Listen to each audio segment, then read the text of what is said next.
Salam sejahtera. Terima kasih atas kesudian anda singgah di channel saya.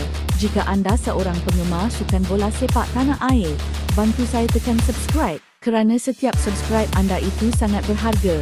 Terima kasih sahabat baik. Akademi Mokhtar Dahari berpotensi diletakkan di bawah kawal selia Persatuan Bola Sepak Malaysia FAM. Bayangan itu dinyatakan Naib Presiden FAM Dato' Dollah Saleh apabila diminta mengulas perkembangan terbaru tentang AMB.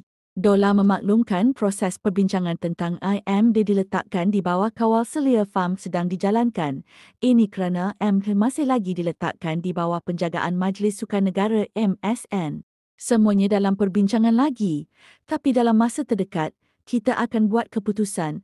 Ada kemungkinan kita akan mula dari peringkat akal umbi seperti Akademi Mokhtar Dahari, katanya kepada wartawan Astro Arena, Fina Nasrom. Jadi, apa yang saya boleh maklum ialah Akademi Mokhtar Dahari masih di bawah penjagaan MSN, tetapi kemungkinan besar ada perbincangan untuk diserahkan kepada FAM untuk mengendalikan akademi ini.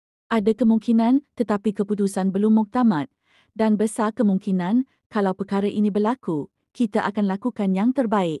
Dollah turut memaklumkan seandainya usaha ini dapat direalisasikan, beliau percaya lebih ramai Arif Aiman Hanapi dapat dilahirkan. Ini sekaligus dapat memberi manfaat besar kepada skuad Harimau Malaya untuk jangka masa panjang.